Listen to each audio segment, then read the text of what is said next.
unfortunately, guys, he has lost ESPN and he has lost his $100 million podcasting.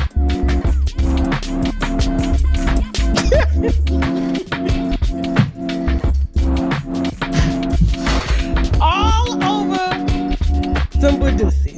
Say, what now not Katt Williams exposing Kevin Hart's 4-foot self for selling Shannon out to get canceled. It turns out this current mess with Shannon is really a shakedown, like he said, because Katt Williams just stepped into the chat once again, and he accused Kevin Hart of being behind the whole thing, and baby Katt came through with all the receipts. It's not a secret that Katt Williams absolutely despises Kevin Hart, but these new allegations he's making against him are a bit insane to say the least. In fact, Kevin was one of the people Katt talked down on during his explosive 2024 interview with Shannon Sharpe, and according to Katt, Kevin is still pressed about it, and he has been working with some industry executives to destroy Shannon. It turns out that Gabriella Zuniga, the girl who is currently suing Shannon, actually has ties in the industry because of her family, and she was sent to trick Shannon's freaky self into this mess so they can ruin him. Shannon pretty much made the industry aware that his weak spot was younger women when he was talking crazy in them interviews, and now they have him exactly where they've always wanted him. Now, as I said, Katt calling Kevin out for selling out Shannon actually isn't the first time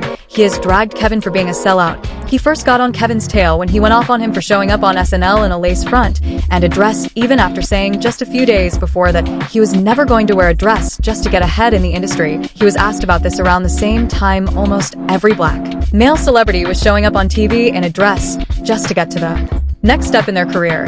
So this was a very big deal for a lot of folks. However, when Kevin went back on his own words, people felt like he had sold out his soul, and Katt was one of them. The reason why Kevin was even asked about this in the first place is because Dave Chappelle had just had a very explosive interview with Oprah Winfrey where he had said he got into trouble with the producers of a movie he was just making with Martin Lawrence because they wanted him to put on a dress and he refused. And what's even more crazy is that when he made it clear he wasn't going to wear that dress, they all of a sudden had another script ready to go. I mean, I'm a conspiracy theorist to a degree.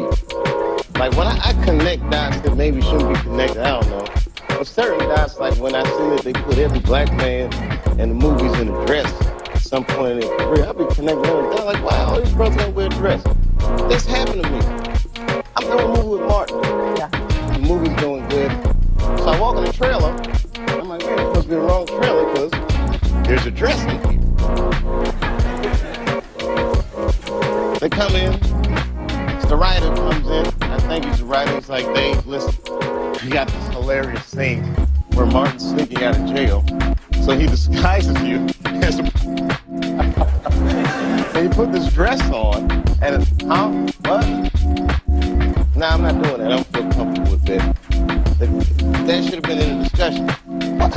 You don't feel comfortable with it? I mean, it's a hilarious bit. All the greats have done it. So, well, if all the greats have done it, it's kind of hacky, right? You're a writer. So why don't we just not do it? Because I don't feel comfortable wearing a dress. Oh, come on, Dave. Listen, we got it all set up. We're supposed to shoot. Every minute you waste costs this much money. No, the pressure comes in. Huh. He said, I'm not wearing no dress, man. I'm funnier than a dress. Just give me something funny to say. I don't need to wear no dress to be funny. What am I, Milton Berle? You know, we're going like this. And then finally it's like, and he leaves. And then like the director comes, Dave, it really would be great if you wear the dress. And it was clear, I was adamant, I'm not wearing the dress. I'm not wearing the dress. All right, fine. Think of something else. That comes back 10 minutes later. The whole new scene. Like, damn, how did you write the scene so fast? This interview really shook people at the time, and other celebrities were asked what their thoughts were on Dave's comments. One of the celebrities who was asked about it was Kevin Hart, and that is when he said he would never wear a dress. Dave Chappelle, another great comedian, said that, you know, in the industry, they tried to make him wear a dress. Have you ever ran into that with scripts, and is that something that, you know, you wouldn't do, you know, for I definitely haven't ran into to put on the dress. I mean, you know, you have to have boundaries. You have to have limits that you refuse to cross. You know, for me, I know what they are. They've yet to be challenged, so you know, I don't have to speak on them. I was asked to dribble a basketball on the talk show this morning. I said no to that. Not that was a dress, but I was like, no, it looks stupid. At the end of the day, you got to know that you're a brand. I'm a brand. You need to protect your brand at all times. When things happen that can possibly affect your brand, your brand can be diminished, and you don't want that to happen. So, protecting my brand is definitely a priority. But not too long after this interview, Kevin shamelessly popped out in an SNL skit wearing a dress and a wig. The new pope is not Turkson. The new pope is 9-year-old Oscar nominee Convention Wallace. At the time, Kevin wasn't a struggling actor or anything like that, but he was definitely not where he wanted to be. So he took full advantage of the chance he got and put on that dress because he knew it was going to be that breakthrough he desperately needed in his career. Now, of course, when people called him out, he got all defensive and put out this tweet that said, "I wore a dress on SNL because I thought it was funny. I made that decision nobody made. It for me, I am my own boss." And now, as I said earlier, Katt was later asked about this, and he didn't hesitate calling Kevin a sellout. He said he didn't blame Kevin for selling his soul because he was just part of a long lineage of black men being made to wear a dress in order to transition to that next level of fame, and Kevin was just doing what he was told he needed to do to make it in Hollywood. Kevin doesn't have to worry about what people are going to say about him wearing a dress because of the long line of dress-wearing people before him. So now we have Big Mama's house 1, 2, and 3. Yeah. I've never seen Medea in a pantsuit. I think she wears dresses. So now I'm saying, why are we picking on poor little Kevin Hart? Because it was his turn next. But see, Katt wasn't just saying this because of Kevin obviously going back on his words. He also said this because at the time the industry was actively trying to get rid of him and find a replacement, and the person they were trying to replace him with was Kevin. Unlike Katt, Kevin was willing to do everything they told him to do, even if it went against his morals. And that's the exact kind of person that Katt wasn't. So when Kevin started to rise, they sabotaged Katt and started pushing out false rumors about him being a raging crackhead. The reason I don't do Big Tigger is because I had a tumor in my upper jaw and they had to take it out, and they had to block the whole right of my sinus with a piece of metal. So ever since I got out the Marine Corps, I can only breathe out of one nostril, boy. I get my blood tested every 3 months for the last 15 years. All narcotic tests have come up 0.00%. I'm 44 years old, little Tigger. You look up my rap sheet. I have never had a DUI or a possession of anything, not even the marijuana I do every day.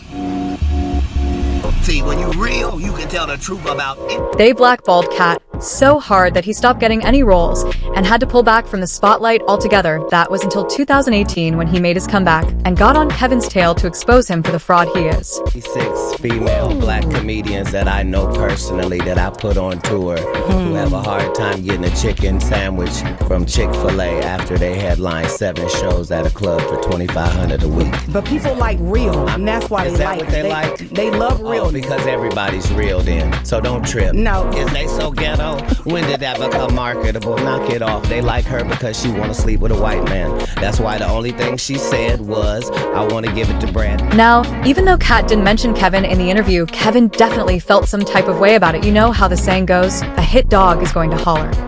And baby Kevin did a whole lot of hollering during a heated interview on The Breakfast Club. He called Katt a failure and said the reason Katt wasn't as big as him was because he chose substances over his career. My frustration with Katt Williams comes from, you keep pointing at Hollywood. Hollywood this, the white man, this, and this. When do you take responsibility for your actions? You had the shot. Katt was in that position at one You point. were the guy. You were set up to be the star. You didn't show up to work. You promo shoots. You off your promo trips that they had set up for you. You became a risk to the studios, which is why the studios stopped with you. Why was he at risk? He chose you. Oh, okay. Take responsibility for what you chose and say, you know what, I gotta fix me, and I'm gonna come back and I'm gonna stand up for comedy. So when you say Tiffany Haddish doesn't deserve or isn't really a comedian and these other women have worked hard, which they have. Shouts out to Melanie Camacho, shouts out to Lunel, shouts out to Leslie Jones, who are all underneath the umbrella of Katt Williams. Katt Williams, have you ever used your platform to bring the people that were under you up? You haven't. So because you haven't, don't knows that now are. I've used my platform and I brought my guys and girls up. The brand of Kevin Hart is a brand that's expanded so far, whether you like me or not. My presence in comedy will forever be felt because I'm a boss. I sit on the top of it, and the opportunities I'm given are the ones that I'm creating. So take responsibility for what you did. You. Nobody else did. You don't hear Chris Rock, Dave Chappelle, the Kings of Comedy, Seinfeld. You don't hear George Lopez, Eddie Griffin. You don't hear fucking, who else can I go down the road of other comedians? Steve Martin, Martin Short. You don't hear the guys that got on top and that made it by doing what they love complain about the people that are coming under them. The reason why is because they're happy with themselves. Don't blame everybody else for your shit. Don't on my sister Light because you're not happy with your shit. This earned, it's not. Child, as y'all can see, Katt wasn't having it at all because the allegations Kevin made against him were pretty wild, and Katt didn't hold back from dragging him for filth when he appeared on Shannon's Club Shay Shay last year. He was only seen at the Laugh Factory. In 15 years in Hollywood, no one in Hollywood has a memory of going to a sold-out Kevin Hart show, there being a line for him ever getting a standing ovation at any comedy club. He already had his deals when he got here. Have we heard of a comedian that came to LA and in his first year in LA, he had his own sitcom on network television and had his own movie called Soul Plane that he was leading? No, we've never heard of that before that person or since that person. What do you think a plant is? Maybe people don't understand the definitions of these words. He just did his documentary with Chris Rock where he shows you that his whole upbringing in comedy was on the East Coast. Yeah, it was. So how simultaneously was he here in Los Angeles doing the same thing? It didn't happen. It didn't happen. And I hate to seem like a petty individual for picking apart. So Katt was basically putting it out there that he believes there is no way Kevin could have been able to climb up in Hollywood so fast without the help of the white elites fueling his career. These people are not powerful. Satan can't create anything. That includes blessings for his people. That's why, you know what the number one job of somebody that sold their soul in Hollywood is? Is to act like it didn't happen. They all do the same job. Why do you think Gary Owen can't cross over and he already white and been in comedy for 25 years? He also made it clear that unlike Kevin, he has not accepted checks from the higher ups in the industry to stay quiet about certain issues. And this is why when I walk in a room, heads go down. Behind my back, I'm nothing. I'm just a regular old comedian that's bitter and jealous. But in my face, no. The king has walked in and they have to respect it only because I've not taken the shortcuts. I've not been funded. They pay you to not talk about things they don't want you to talk about. They tell you that themselves. Katt then recalled the time where he was blackballed because he refused to do a scene of him getting SA in the movie Friday after next apparently the producers thought the scene would be funny, but Katt didn't see how someone getting SA could possibly be funny. So he refused to do it after they wrapped filming. Katt was blacklisted, and every movie he was supposed to be starring in was given to Kevin because Kevin was willing to do them, without asking for anything to be changed. The truth of the matter is, the Money Mike in the original script got in the bathroom, and that's what Ricky Smiley was okay with. Katt Williams had to take the risk in front of the studios and the cast and our powers that be in his very first movie and say respectfully, humbly, guys, if we talking about anything else, I have no credibility and I have no pull. But we're talking about comedy, where I have all the credibility and all the pull. The problem with Friday After Next is we're trying to make a classic comedy. And this comedy involves and never funny, no matter who it happens to or what the circumstances are. If you would allow me to allow us to do this movie without a black man getting in it, I promise you that it will be twice as funny as it would be with him getting. So considering that's the real story, why would you bring up that story? And now Kevin didn't directly respond to the allegations Katt made against him, but He made Katt aware he wanted all the smoke by seemingly sending him a strong warning. He trod Katt's interview during his commentary on the New York Knicks versus Philadelphia game, when he made a few sarcastic and corny jokes about Katt buying the Knicks and dropping them off at the game. Another fun fact about the New York Knicks, I don't know if you guys know this, but Katt Williams bought the Knicks. He definitely bought it. He bought the Knicks, and it's rumored that he took the Knicks back, returned them with a receipt. Yeah, you can do that. You didn't know you could do the that. first person ever did. Another known fact, Katt dropped him off. Oh, wow. In a spaceship. He gave him a ride. In a spaceship. Okay. In a spaceship. Copy that? Spaceship that he parallel parked. Known fact, Katt Williams has an NBA basketball court in his living room. He's the first to embrace a true hardwood floor. He bought it in his home. But according to Katt, even though Kevin was out there making it look like he was unbothered, he was very much bothered, and he's been working overtime to destroy Shannon. And this actually makes sense, because if y'all remember, Shannon revealed a while ago that someone was trying to get them to cancel his show after Katt spoke about them on his show. Well, people are now revisiting that, and they believe that Kevin was behind that the entire time. He said, but my mama said, boy, there's power in the tongue. Yes. He said, he told me, and my guy Jordan is over there, he said, now they're gonna come for you. I said, can't come for me for what? I didn't say anything. Right. He said, they're gonna come. And they're gonna say a lot of different things. And they're gonna be some people that you thought you might be able to get, that they're not gonna come now. Right. And that's absolutely has happened. That's absolutely has happened. They were so excited. Thanks for reaching out. We can't wait to sit down. And a day later, they can't do it. And then no call. They won't call.